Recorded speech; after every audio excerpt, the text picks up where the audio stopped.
मैं तुमसे कोई सफलता का सूत्र नहीं दे रहा हूँ। मैं तुम्हें कोई चाल नहीं सिखा रहा कि कैसे लोग तुम्हें पसंद करने लगे। मैं तुम्हें कोई तरीका नहीं बता रहा कि कैसे दुनिया तुम्हारे पीछे भागे। मैं तुम्हें सिर्फ तुम्हारे होने का ढंग सिखा रहा हूँ। क्योंकि याद रखो, जब तुम किसी को आकर्षित करने की कोशिश करते हो तुम क्रूप हो जाते हो, और जब तुम स्वयं में उतरते हो तब आकर्षण घटित होता है। आकर्षण कभी प्रयास से नहीं आता, आकर्षण उपस्थिति से आता है।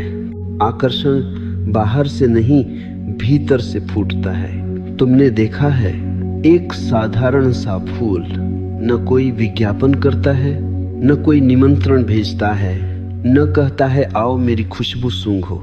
फिर भी मधुमक्खियां आ जाती हैं, तितलियां चली आती हैं, हवा भी रुककर उसे छू लेती है। क्यों? क्योंकि फूल खुशबू बन गया है। मैं तुमसे भी यही कह रहा हूं, तुम व्यक्तित्व मत बनो, खुशबू बनो। व्यक्तित्व नकाब है, खुशबू आत्मा है। दुनिया को प्रभावित करने की बीमारी, आज का मनुष्य बीमार है। उसकी बीमारी का नाम है इम्प्रेस करने की बीमारी। वह उठता है, सोचता है लोग क्या कहेंगे। वह चलता है, सोचता है लोग क्या सोचेंगे। वो बोलता है, सोचता है मेरी इमेज कैसी बनेगी। ऐसा मनुष्य कभी सुंदर नहीं हो सकता, क्योंकि सुंदरता निर्भय होती है। तुमने डर में कभी किसी को सुंदर होते देखा है? डर से पैदा हुआ हर भाव नकली है। डर से जन्मा हर व्यवहार अभिनय है, और अभिनय में आकर्षण नहीं होता, अभिनय में थकान होती है। खुद को तराशने का अर्थ क्या है? खुद को तराशने का अर्थ ये नहीं कि तुम दूसरों जैसे बन जाओ। खुद को तराशने का अर्थ है जो तुम नहीं हो उसे गिरा देना। तुम्हारे ऊपर बहुत सी परतें चढ़ा दी गई हैं। माँ बाप की अपेक्षाएं, समाज के आदर्श, धर्म की नैतिकताएं, शिक्षा की कंडीशनिंग, इन सब ने मिलकर तुम्हें एक झूठा चेहरा दे दिया है। मैं उस चेहरे को तोड़ने आया हूँ, क्योंकि दुनिया नकाब से नहीं चेहरे से प्रेम करती है। तुम जैसे हो वैसे होना सीखो। ये सबसे कठिन साधना है। ध्यान सरल है, तपस्या सरल है, उपवास सरल है, लेकिन स्वयं होना सबसे कठिन। क्योंकि स्वयं होने में तुम्हें अकेला होना पड़ेगा, और मनुष्य अकेलेपन से डरता है। वह भीड़ चाहता है, वह स्वीकृति चाहता है, वह तालियां चाहता है। लेकिन याद रखो, भीड़ ने आज तक किसी को महान नहीं बनाया। महान वही हुआ जिसने भीड़ से बाहर खड़े होने का साहस किया। असली आकर्षण मौन से आता है। तुम बहुत बोलते हो, इसलिए तुम्हारे शब्दों में वजन नहीं है। तुम बहुत दिखाते हो, इसलिए तुम्हारी उपस्थिति हल्की है। जो व्यक्ति भीतर से भरा होता है वह कम बोलता है, कम दिखाता है, कम समझाता है, और फिर भी लोग उसकी ओर खींचते हैं। क्यों? क्योंकि उसके भीतर शांति का गुरुत्वाकर्षण होता है। शांति सबसे बड़ा आकर्षण है। आज पूरी दुनिया अशांत है। तुम अगर शांत हो जाओ तो तुम दुर्लभ हो जाओगे, और जो दुर्लभ होता है दुनिया उसी की ओर भागती है। शांति कोई सजावट नहीं है, शांति कोई तकनीक नहीं है। शांति आती है जब तुम अपने आप से लड़ना छोड़ देते हो।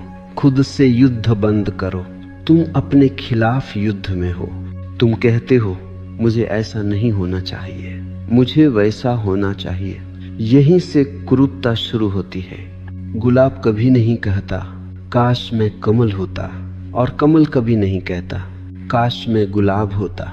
वे इसलिए सुंदर हैं क्योंकि वे तुलना नहीं करते। तुलना छोड़ो, आकर्षण घटेगा नहीं, बढ़ेगा। जिस दिन तुमने तुलना छोड़ी उसी दिन तुमने पहली बार सांस ली। तुलना का अर्थ है तुम स्वयं को नकार रहे हो, और जो स्वयं को नकारता है उसे दुनिया कैसे स्वीकार करेगी। स्वीकृति से जन्मता है सौंदर्य। स्वयं को पूरी तरह स्वीकार कर लो। अपने डर, अपनी कमजोरियां, अपनी असफलताएं, अपनी अज्ञानता सब स्वीकार कर लो। स्वीकृति कोई हार नहीं है, स्वीकृति क्रांति है। जिस दिन तुमने स्वयं को स्वीकार किया उस दिन तुम्हारे भीतर एक मौन मुस्कान जन्म लेगी और वही मुस्कान दुनिया को खींच लाएगी। याद रखो, दुनिया को आकर्षित करने की चिंता छोड़ो, स्वयं में उतरने की चिंता करो। जब तुम घर पहुंच जाते हो तो दुनिया अपने आप तुम्हें खोज लेती है। आकर्षण कोई प्रयास नहीं है, वह घटना है। अब मैं तुम्हें उस जगह ले चलूं जहां यह घटना घटती है। तुम बाहर क्यों देखते हो? मनुष्य की आदत है, वह हमेशा बाहर देखता है। उसे लगता है किसी के पास कुछ है, मेरे पास कुछ कम है। वह कहता है उस जैसा बन जाऊं तो लोग मुझे चाहेंगे। यहीं से आत्मा बीमार होती है, क्योंकि अनुकरण आत्महत्या है। तुम किसी और की नकल बन सकते हो, पर तुम कभी आकर्षक नहीं बन सकते, क्योंकि दुनिया के पास पहले से वह व्यक्ति मौजूद है। दुनिया को तुम्हारी कॉपी नहीं चाहिए, दुनिया को तुम्हारी सुगंध चाहिए। भीतर उतरना क्या है?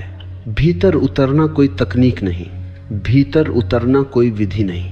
भीतर उतरना बस इतना है, जो चल रहा है उसे देख लेना।